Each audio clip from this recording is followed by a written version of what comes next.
Welcome to In the Room, where we explore the elusive world of casting for film, TV, and commercials. Join us as we interview directors, writers, producers, and actors, taking a deep dive into their experiences with casting and how the ultimate decisions are made in bringing a story to the screen. Get an inside look at casting and find out what really goes on in the room.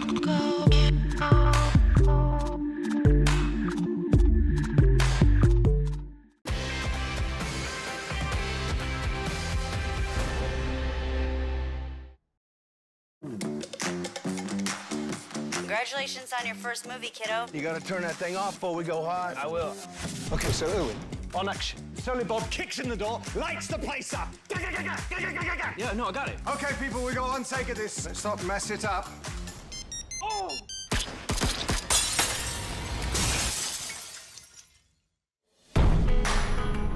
I just heard from the producers, and you're fired. Ah! All right now.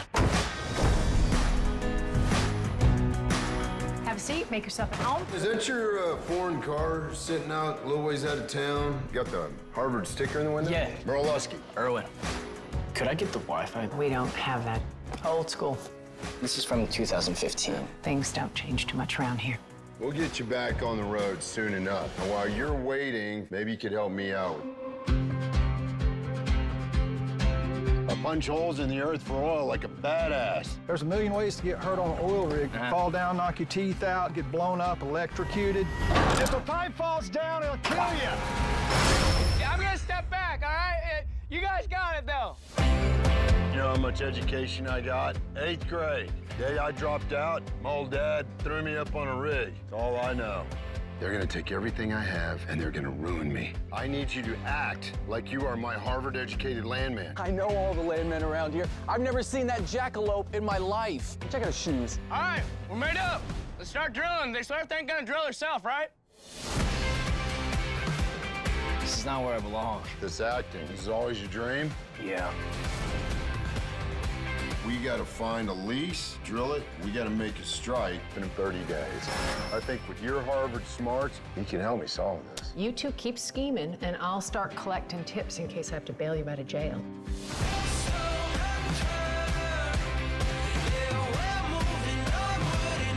You really are willing to risk everything. Yes, I am. He loves you. You know that, right? When I get too close, he always ends up drifting away. There comes a time one could sure use a little help.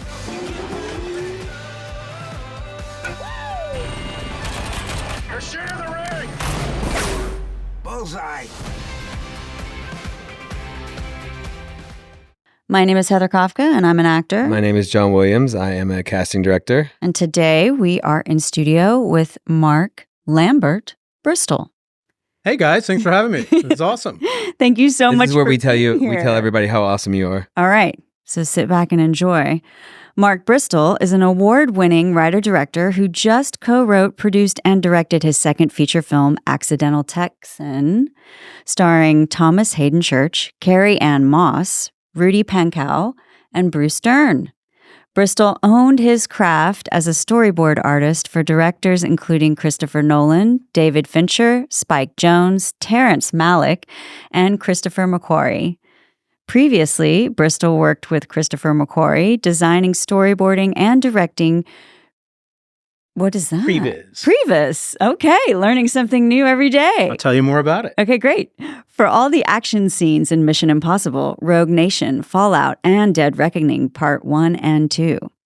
On the small screen, Bristol wrote and directed a foster care campaign that won 3 Silver Addy Awards. He also served as writer-director on Episode 3 of Night Terrors for Rooster Teeth Productions' award-winning series, Day 5, and wrote the graphic novel companion to Universal's The Mummy, starring Tom Cruise. You may have heard of him. Bristol has been invited numerous times to speak at film festivals and universities on storyboarding, writing, and directing for film and new media. He is a proud member of the Art Directors Guild and serves on the South by Southwest Film Festival Advisory Board. He also directed you He did. In my first movie, Cassandra. Yes, that was my name. In his very first feature film here in Austin, Texas, back in the day when we were young and scrappy. Absolutely. And making indie films here. I think we even used my own car. It was my grandma's old Oldsmobile. You guys climbed in the back with the camera and we drove around Barton Springs. Yes, and you were so perfect. Yes, I was. That was awesome. I think I was infatuated with a serial killer. Yes, you were. Yeah. as you are. As you do. As a goth child of the 90s. Natural Selection, I think it was called. I think, and then when it was released, it had the fabulous title of The Monster Hunter. The Monster Hunter. Yeah. That's a great name. Yeah. Good luck finding it anywhere in the world. Yeah, get on it. So let's go back a little bit loose. and let's get a little bit of your history and how you were born with a camera in your hands. Yeah, is that how it happened? Actually, I was born with a pen in my hands. Okay. So I started off, as an artist, just been drawing since I was tiny. And I came from a family that was obsessed with film and really it was Star Wars that lit the flame. And then the books would come out on the art of Star Wars. And then when Raiders of the Lost Ark came out when I was 11, they published the illustrated screenplay, which had the storyboards and the script, two things I had never seen before. Oh, that's so cool. And so to be this obsessive artist that was, I was like, well, this is what I can do. This is my way in. And so I trained myself to be a storyboard artist off that book, and there would be these weird lines off the side of the panel with an arrow. And then I'd watch the movie on VHS and be like, oh, okay, the camera's moving. And what is a dolly? This was way before the internet. This is 11? 11 years old. Oh my God. Yeah. And back then we couldn't afford a video camera, which were barely even available, or a film camera. And so I just would sit and storyboard, Terminator 2, like, these fabulous childhood, dreams of movies, but learning the craft. And then incredibly enough, my Little League baseball coach here in Austin, when I was in middle school, was Bill Whitliff, who had written and produced Lonesome Dove and, The Black Stallion, which was such a huge movie to me as a kid. And so I really sucked at baseball that year. I needed glasses and I didn't know it. And so I sat on the bench the entire season. But I talked to Bill, about movies and writing and story. And he was so kind enough to invite me over to his office. And, I showed him my early storyboards. And he became a mentor. And so through college, I was at UT getting an English degree and, continuing to storyboard. And he gave me my first job. That's amazing. Unbelievable. That's incredible. Yeah. I mean, where did you even know to get the scripts with the illustrations? Like, where did they even sell that back then? Well, there were a couple bookshops. One of them just right down the road here, Austin Booksellers, the comic book store that would always have film-related books. And so, I'd always get my parents to take me to, there was one in Barton Creek Mall at the time in the 80s that had a bunch of film books. And so, you just would stumble upon these things. And I would, of course, voraciously collect them. And so the art of books, I think from Star Wars really started taking off. So all the early Spielberg and Lucas films would publish these magnificent books of all the concept art and storyboard art. And so, as a young kid, it starts to, form that wow, you could actually make a career. Yeah. Listen, the lesson here, kids, books are cool. That's right. And don't stop drawing. Always. And drawing is cool. Don't stop your kids from doodling, as you Exactly. often mistakenly call it. Yes. Encourage them. Absolutely. Amazing. Yeah, it's amazing. And the fact that you knew, that you were that locked into what you wanted to do at that early age. It's just always been there. Yeah. For whatever reason. Yeah. So Bill Whitliff gets you your first job. What is that?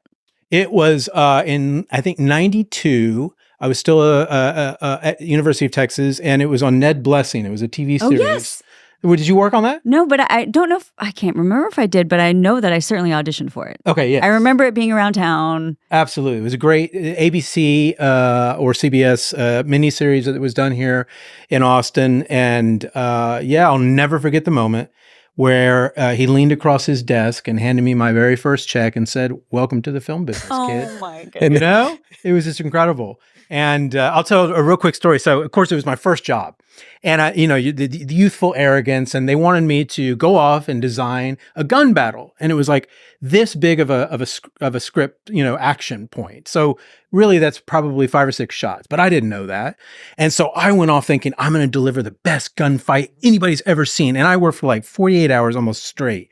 And I came in with like David Lean's version of a gun battle. And literally it was like as thick as the script. And I sat down with pride. I'm like, here it is, guys. And the DP was like, we can't shoot this, and throws it over his shoulder. No. Of course, in the moment you're crushed, but then very quickly you're like, you idiot. Yeah. Of course.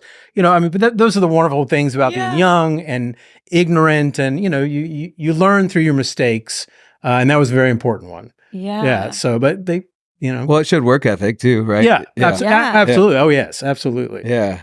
Yeah. So wow, that's incredible. Fun beginning. And then the production manager from that was Dazed Confused. And then it's just been, a cascade of films ever since. Although the writing and directing was always my passion, the storyboards was just, an incredible gift. And again, a way in and to this day has continued to be, one of my primary jobs. Yeah. And so you decide to take a shot and do natural selection, right? That was your first film? That was my first film, a feature film. As a writer-director. No, I didn't write that one. Oh, you didn't? So I started doing some short films and some music videos, to build that early, reel when you're just starting off. Sure. And, storyboarding like crazy. And I came to the Austin Film Festival for the very first one, and got to befriend Barbara Morgan and Marcia Milam, who were the two women that founded it. And I talked that year about storyboards. And so, we got to be friends, and they said, hey, one day we're going to find a script out of the festival that we want to produce into a feature film. And Bill Whitliff had suggested to them, well, you should hire Mark Bristol, and I had enough of a reel of enough things to showcase sort of my style. And what kind of stuff were you doing? Were you doing just like the commercials or doing? Yeah, music videos, short commercials out. I was living in LA. Okay. So it was enough of a calling card. And with his endorsement, the script had come out of the festival, and we all decided, well, let's go make it. And on about, $2.50. Yeah. But we shot it here in Austin. We ended up having, along with you, an incredible cast. So they did a magnificent job of calling in a lot of favors. We had Stephen Root and Bob Balaban, who was a connection of mine because I had storyboarded his movie, and David Carradine and Michael Bowen, and then just again, like with Accidental Texan, an incredible plethora of local talent. And so it was you nailed it. A great Accidental joy. Texan is such a great cast. Oh, thank you. Yeah, thank you. Yeah, you picked some of the top people here for sure. Oh, without a doubt. Yeah. Without a doubt. And they. So how did Accidental Texan come together? Well, it's another long journey. So incredibly, I was attached to direct it 20 years ago, like soon after Natural Selection. But the wonderful woman who, just audience note, sometimes it takes 20 years for a film to make. Oh, absolutely. Right? Yes. No one understands how long it takes for these things to actually come together. A big theme of 20's up there for 20 sure. is definitely up there. So Julie Denny, who had adapted the original, it's a novel, Chocolate Lizards, and she adapted the original script, and so we tried to pull all the pieces together back then, and we just couldn't quite get all the financing aligned, and so Cohen Wooten was my producing partner that came on together, and so we went our separate ways. Cohen and I really have continued to collaborate as writer-directors on a lot of different things. And then Julie came back in 2019 and said, I think we've got the financing. I've always wanted you to direct this. She was always impressed that I was a storyboard artist director. She thought that would lend a really unique style to directing. And she came back and said, I'd love for you to make this movie. And I called Cohen and said, the band's getting back together. And of course, we found a wonderful casting director and started moving forward. Yeah. That's a really long time, yes. though. Well, and I have to give full credit to Julia, her perseverance, that she never gave up on this dream. That's she amazing. Always believed that this would be a wonderful film. And again, thank goodness it took that long because of this cast that we have today. Right. And also, I've learned so much more as a lived filmmaker. a whole lot of life in between them. Absolutely. And about story, all these different directors that some of them that you named, have just been in a masterclass in filmmaking. And so I am a much more seasoned storyteller than I would have been back then. I mean, so for all the right reasons. Learning from like seeing the storyboards and then seeing the final and seeing what these guys do with your work and how they bring it to life and just the technical aspects. I mean, I know Ridley Scott does the same sort of is the storyboard artist, and I just think that like what a great chair to be sitting in to be able to see how they take what you've visioned and bring it to life and what the differences there are in the techniques that they use. Absolutely. And I treated each one of them as a graduate school whenever I could, being on set, seeing how they work with actors, watching the director of photography, going into the editing bay, getting to know all of the different departments. Man, that's beyond the best. That's like that's so amazing. You would pay millions for these to have opportunities, and instead they're actually paying me to be there. So, because again, I was always focused on directing, and so I just figured, well, I'm going to see how these people do it. And so there's been a number of very influential filmmakers that I've really taken so much from. Christopher McQuarrie is a dear friend and a great mentor, and one of the best storytellers in Hollywood. So why shouldn't you learn from him? Learn from the best, steal from the best, and make it your own. So so again, that 20 years was an appropriate gap, and we were all ready and again, I've joked and I've said this before, but had we made the movie back then, Rudy Pankow would have been 4. Yeah. So again, we waited for the right time, for the right place, for it all to come together. How did it come together? Did she come with the financing already attached, or was there attachments to it, or how did you guys finally get it going? Sure. It's independently financed. Yeah. So a group of investors, came together to follow her passion, and they were on board just based on script, because a lot of times we have to get the actor, right, and we have to get the actor of value to go to counteract the financing. So, but they were already on board with not all of it. We had enough money in the beginning to back offers to cast, and so everything was based, of course, cast contingent. Yeah. Cast contingent. Yeah. Contingent. So yes. And thankfully, Thomas Haden Church was the first. We'd been in the process for. Thomas can kick a film. Thomas alone can kick a film. Yeah. He's so lovely in this movie. Yeah, he's. I just could watch him all day and listen to him. You can listen to him. He's he's perfect for the role for sure. Yeah. Well, that's what I always told Julie, who had never made a movie before, the producer and co-writer.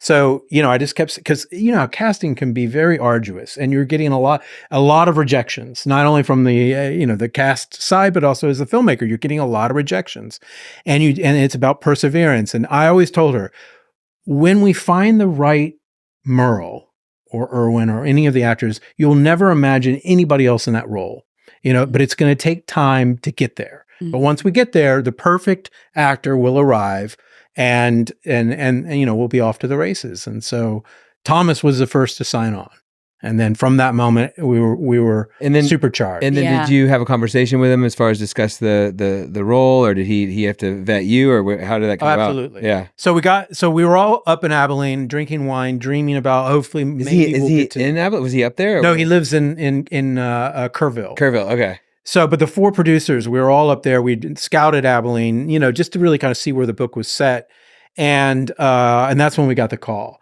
that he loved the script and had always wanted to. He'd always been looking for the perfect Texas story, and none of them ever checked all the boxes. So, and of course, he wanted to have the call with the director. Everything hinges on that first call, right? If it goes well, you're in. If it doesn't go well, that incredible opportunity could fall apart. So he called, and we just hit it off immediately. And were you nervous? Were you nervous? No, I don't recall being nervous. I was excited. I was so excited. This is. And I felt confident that we would just, I didn't know what we were going to talk about. Yeah. But what was so amazing, and this is the gift of Thomas Haden Church for our movie, is his gift of time.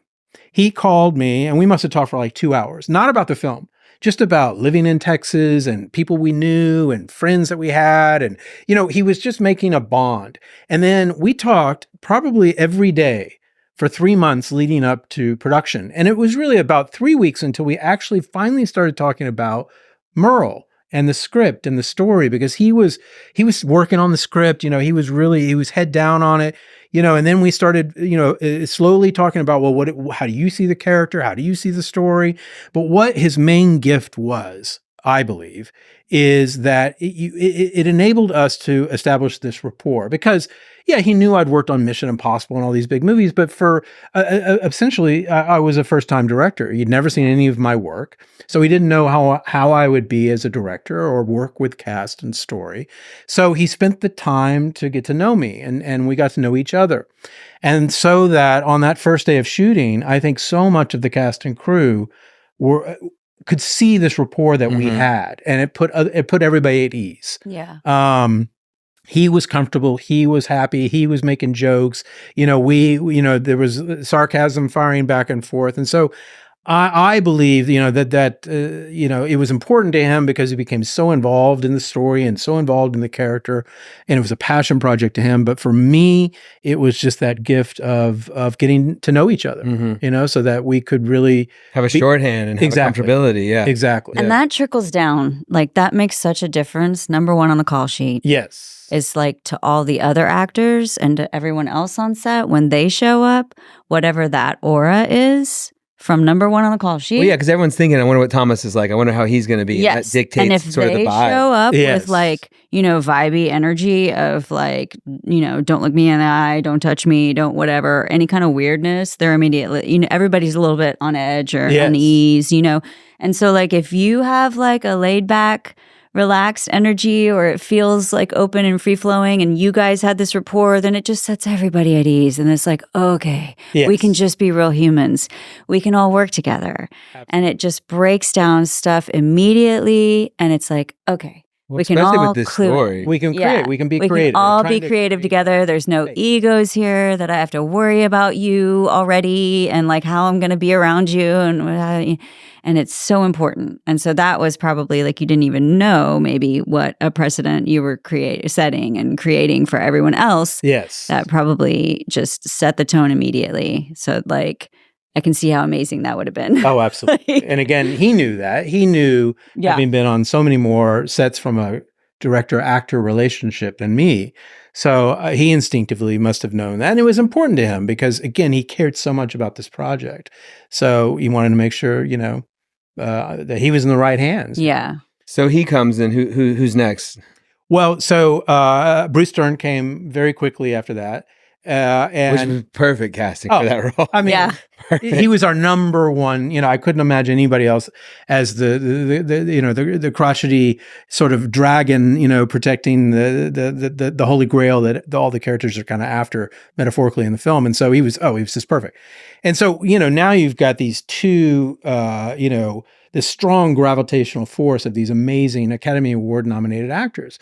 And so from that moment, Bruce brings so much with him because we have worked with Bruce a couple of times. Oh, you have? Yeah. Wow. And he just, everyone's like, Bruce is, oh my God, you know. That's the thing too, is that those names that come out, all the other actors in town are like, oh, like then they want to bring their A game to the audition. And ironically, I was at a position where I was taping actors in town. So when your film for Accidental Texan? Yes. Oh my gosh, I didn't know that. So when your film came up, I was actually taping some of the actors in town their auditions. And they were coming and they're like, oh man, you know, it's like, you know, Thomas Haden Church and like Bruce Dern. Super excited. I was like, I was like, can you really help me with this? Like, I really want to bring my A game. You said first, calm down. Yeah, I was like, relax. The director's an asshole. Yeah, but other than that, you know, you're going to be in good hands. Yeah, totally.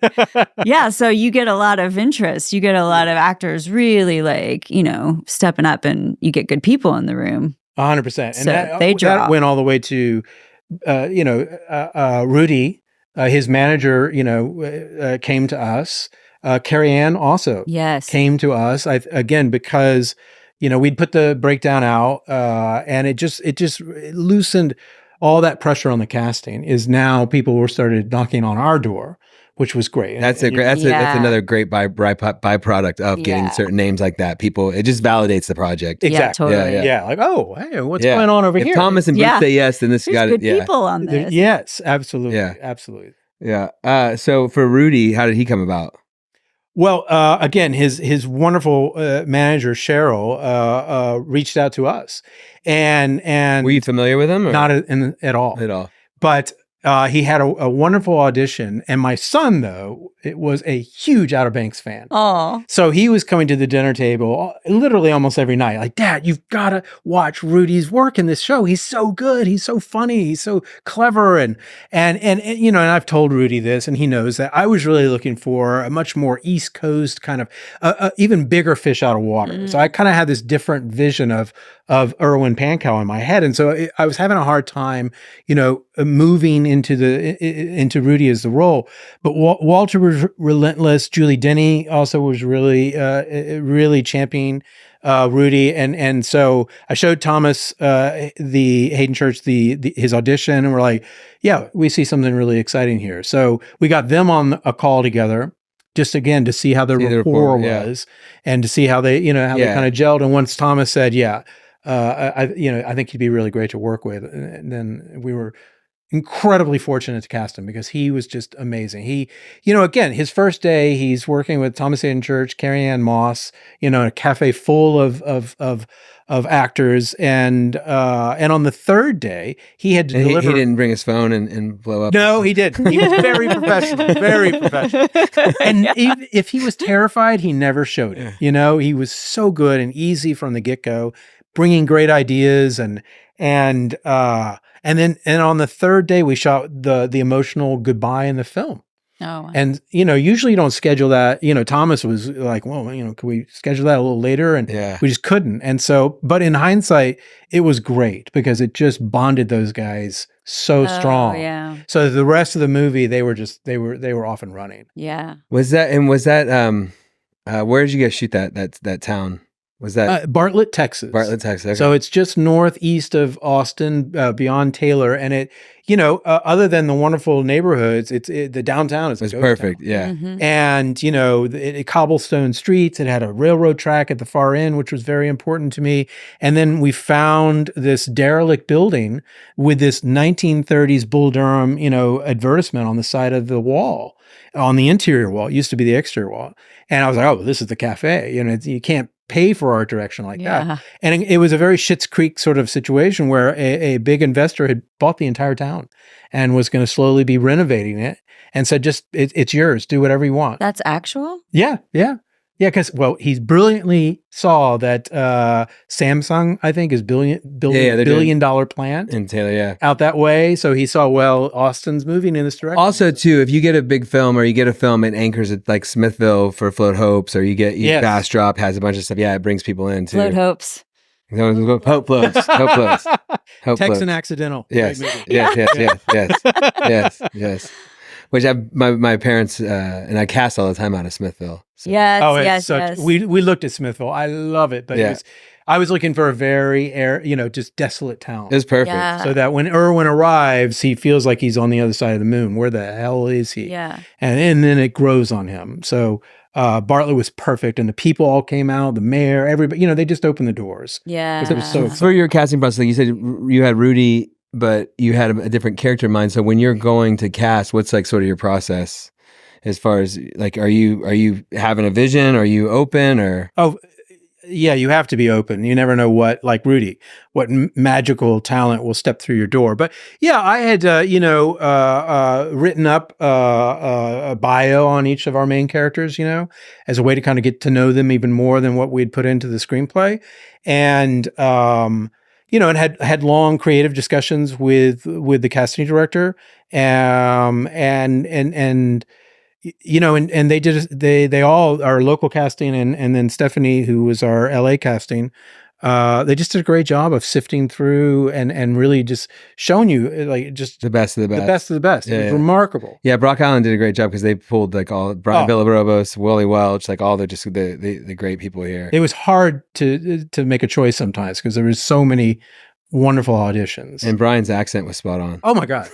Yeah, I didn't even know he wasn't British until like after we wrapped. Yeah, he was like, "Hey, thanks for the opportunity." I was like, "What?" Yeah.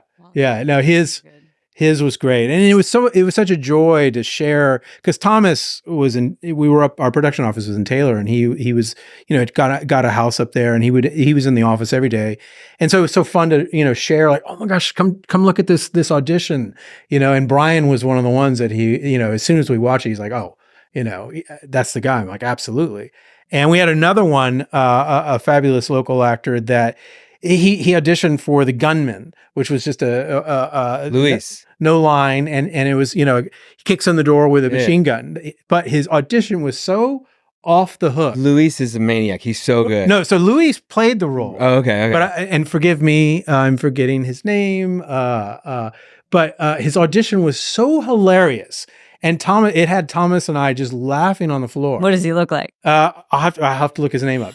That we cast, he's like, well, we got to find a role for this guy. And so he ended up being the effects technician. Okay, yeah. Applying all the squibs to Rudy in the opening. And he did a great job.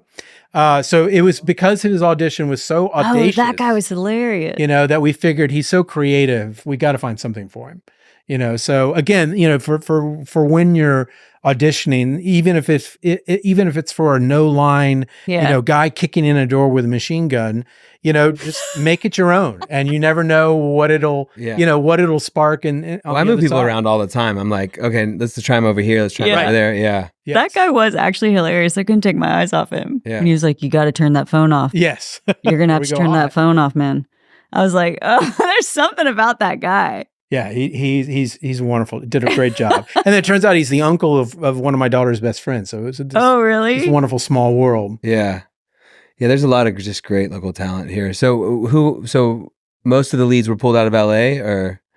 Yes. Well, let's see, Carrie-Anne is from the Northeast. I would say all over. Bruce is from LA, Out of the LA casting office. Out of LA, yeah. yes. Yeah. Yes. And so were you doing tapes, or were you doing Zooms, or did you do an in-person session, or? They were all, well, obviously Thomas didn't have to. Of course. Bruce didn't have to. Carrie-Anne didn't have to. But the rest were all tapes. Okay. Yes. It was still COVID. So, there was no in-person until we were actually in production.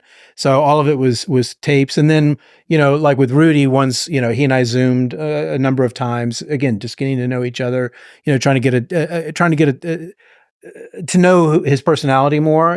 How is he going to be on set? How is he going to be as a collaborator? What's his rapport? That was very important. It was very important to me and Thomas. I involved Thomas in all those, in any of the characters that are going to have a major interaction with him, like the wonderful local actress that played Shay, Anna Claire Hicks. I had two, that it was her and another woman that I was really keen on. But because it was such a pivotal character for for Merle to be, she's the crew boss on his rig, and they had such a long history together. It was very important to me that he connect with that actor, and so I gave the final choice between those two women to him. That's amazing. Yeah, well, because again, we had built this trust, and it was very important to me that he choose the one that he felt he could really interact best. Well, that moment was, and again, it paid off. The one moment so important. Paid off so well. The one moment so important when he says, "You gave me a shot," and that, like, that just sealed like her, who he was, and Exactly. And it was Cohen Wooten, our co-writer and producer on the film. It's his brilliant idea to switch Shay to a woman early on. There was the crew boss, I don't remember who it was in Julie's original script, but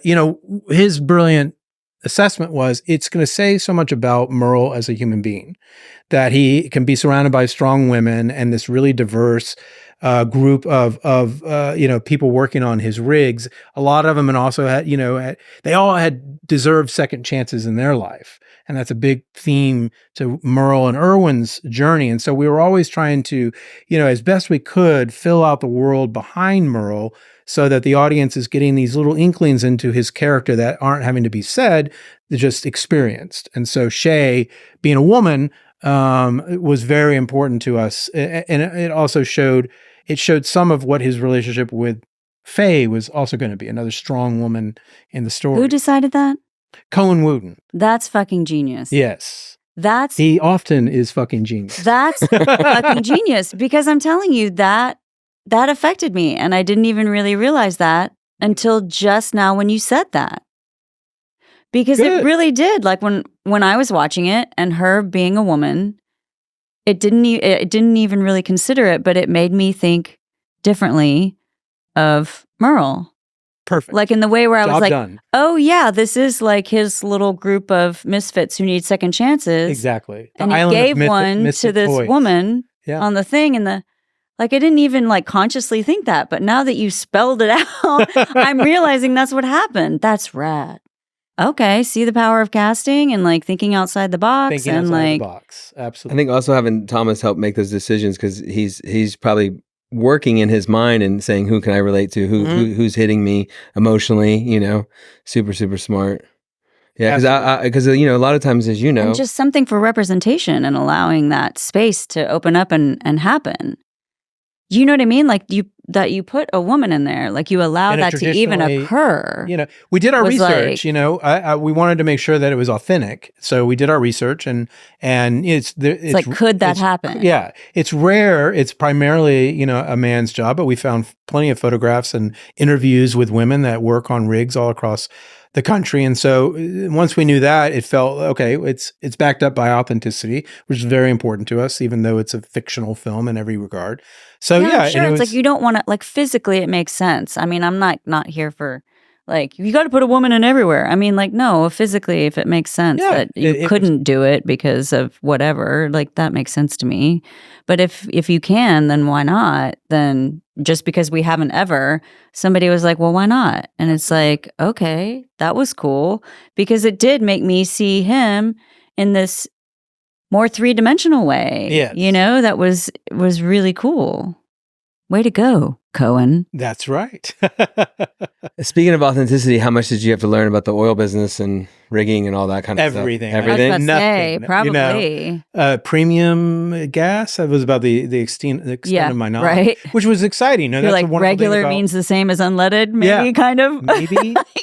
That's one of the wonderful things about filmmaking and writing is delving into these worlds that you don't know about, you don't understand. And so, Cole Thompson's book had a great platform of knowledge. Julie Denny, came with a great understanding of the oil industry. And then, when she and I and Cohen were working on the screenplay, we delved into it and did our research. Cohen did a tremendous amount of research.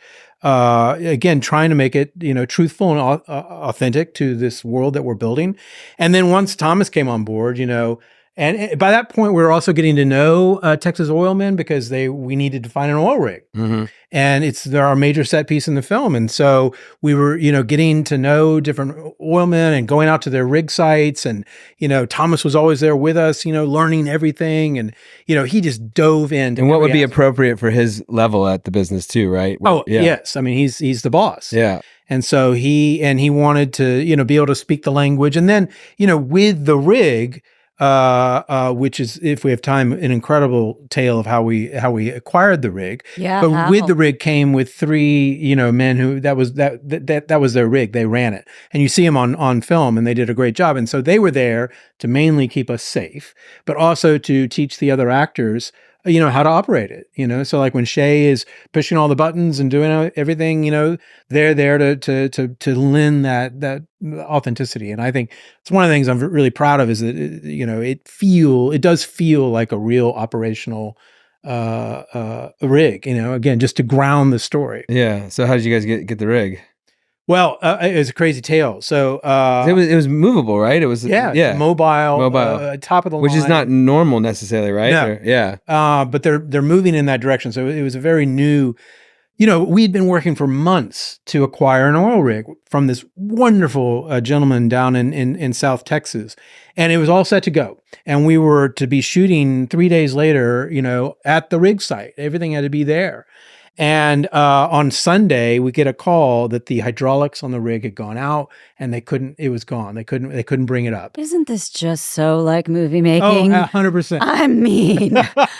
And again, back to Cohen Wooten's genius, he got on the phone and pulled a Hail Mary. He called one of our main, I guess, oil connections, And we were desperate. I mean, this is the centerpiece of our film, and it's independent filmmaking. There is no, if we didn't have the oil rig there on Wednesday, like reshuffling the schedule, we couldn't do it because of all the actors' commitments. So it was do or die. We had to have that rig on Wednesday morning or the film is not progressing. And so incredibly enough, 2 days before, we get a connection up in Midland, Texas, and this gentleman, Cohen, tells him his desperate tale. Oh, we had a second rig. That's right. And second rig was coming, which I didn't like at all. It was ugly. Visually, it was going to be terrible to work with. And the whole crew came down with COVID. So they couldn't bring the rig. So that was the second failure. Oh, God. So now we're 2 days out. And this gentleman from West Texas says, Cohen tells him his tale of woe. And he's like, I'll call you back in 30 minutes. And sure enough, he calls him back. And he's like, we're on the road. We'll be there Wednesday morning. Oh my gosh. And of course, Cohen doesn't tell me any of this until like Tuesday night. He's like, and he's like, sweat. Yeah. I didn't, these are the wonderful things that producers keep you isolated from so that you can focus on what you're doing and not freak out. But you thought the second rig was coming. Well, no, then I heard that that was so I guess I did have some knowledge of this looming disaster. That's true. They did inform me of that. But incredibly enough, we show up Wednesday morning at, pre-dawn and there's only one piece of equipment there. And so, that's where you have to be able to pivot as a director. And but we'd had word like it's all coming in. One of the pieces couldn't fit under a bridge and was stalled like 4 hours away. Right. So they had to detour the next, anyway, and so all these pieces are coming in. And so, well, again, it's an independent film. You can't sit there and wait for your main set to arrive. You've got to work. So what I did is just we pointed the camera away from it and shot every single shot looking away from the rig that we could. We added a scene, that wonderful scene that David Denny, who played Virgil, wrote, which is, all the reasons, how an oil rig can kill you. Yeah, that was great. So he had pitched it to me. That added so much. Too. That's amazing. Yeah. So he had pitched it to me a couple days prior, and I said, I just don't think we have time for it. And suddenly I'm like, do you still have that scene? Because we need to shoot that now. So you're just trying to and all the while you're shooting over here, you're looking at pieces are arriving. Finally we got the generator. So I'm like, okay, we can shoot over Thomas to Rudy for, kid, I need you to this act. is where storyboard probably comes into such play for you. Everything was out the door at this point. But I'm saying as far as being able to reimagine, starting to figure out how all these jigsaw pieces are going to fit together. Exactly.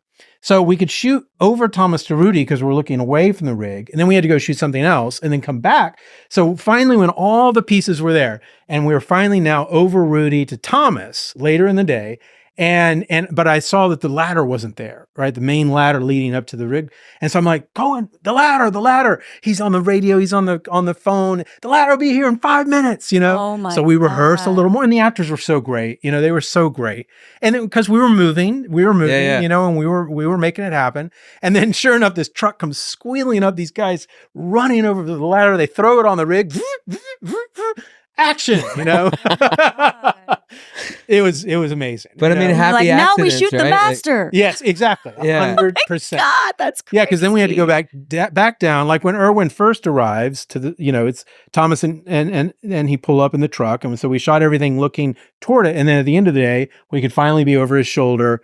And there is the rig. So incredible job from our producers. Amazing. How long did you have the rig for? How long did they? We had it for a week. A week, okay. Yeah, so we shot I think 2 days in the quarry, which is the opening, because I wanted it to be kind of this harsh landscape. It's still not an inviting place for Irwin. And then we shot I think 4 days up on the beautiful grassy hilltop, which happens later in the film. Yeah. And then I just had a curiosity. How'd you get the oil to spray? Again, our effects team did a magnificent job. They got with all of our oil guys and they showed them the viscosity, is that the right word, of what the oil looked like. And they went off and just did their homework and figured out, it was like chocolate milk. I don't know what it was, to be honest, but it had to be biodegradable, had to be safe for our actors. Yep. They, had to hit all of those safety points.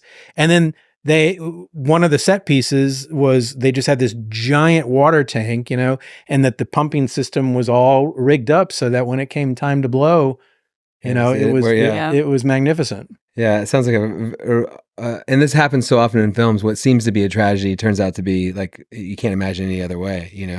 Yes. Yeah, truly. Yeah. Truly. You know, I mean, that's independent filmmaking. Yeah.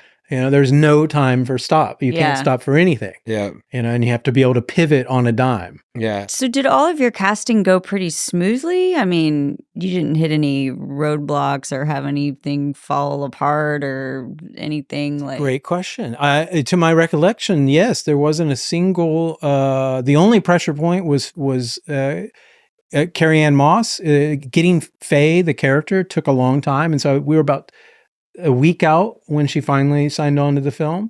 So that one, had she not, then that would have been a close. Massive scramble. But no, all the local, again, our local casting director and of course the incredible talent in Texas was, no, we had a plethora of actors. I don't recall, you know, nobody couldn't make it. Everybody, no, that went incredibly smoothly, thankfully. You know, we had enough time to be able to do it. We had three months prep, you know, unofficial. I think 20 years in 3 months. Yeah, yeah, exactly.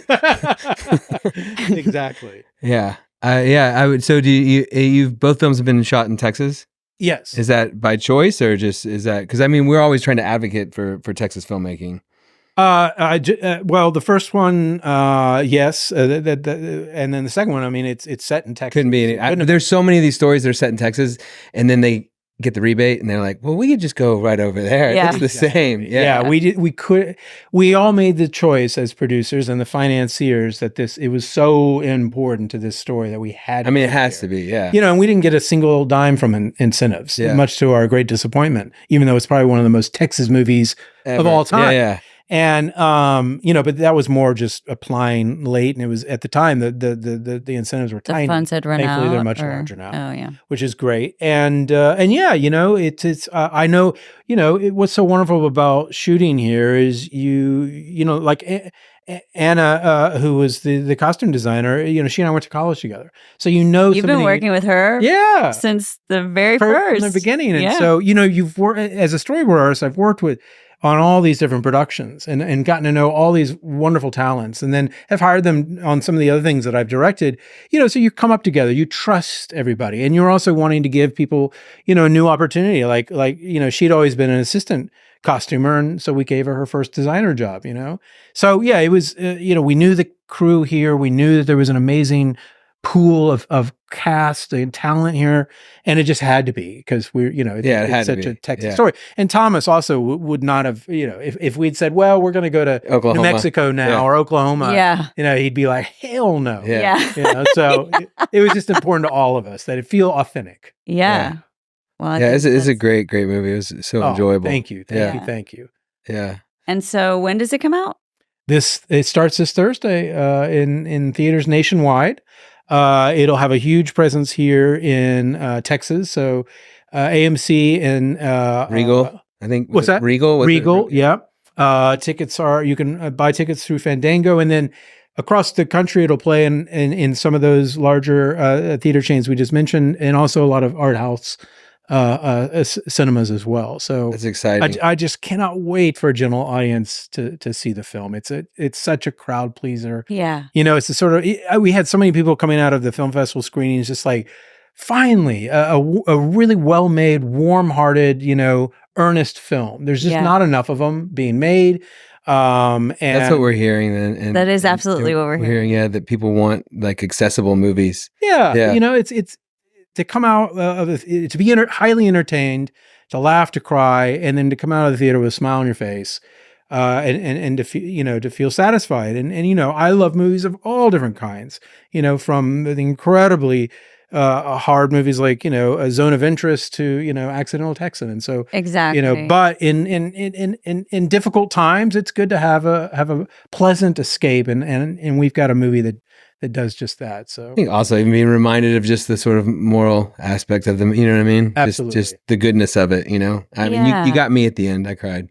Oh, I'm a sucker. I'm a sucker. Oh, good. Yeah. Wow. And it's one of those where I start crying. I'm like, God, he got me. And you're an actor and a casting director. I'm a casting director, and I'm hardened, and I have a black heart. You've seen it all. But I can suspend disbelief real easily, and I can get into it. Like I love to be entertained. I love movies, and so anytime that, especially like you said, there's movies out there where it's like, man, you're making me work hard at this. That just to be able to relax and enjoy it, and just like and just trust that it's like, okay, I'm going to go on this ride with these guys, and I'm going to be able to enjoy it and just kind of live through it. So, I thought it was great. Oh, thank you so much. Yeah.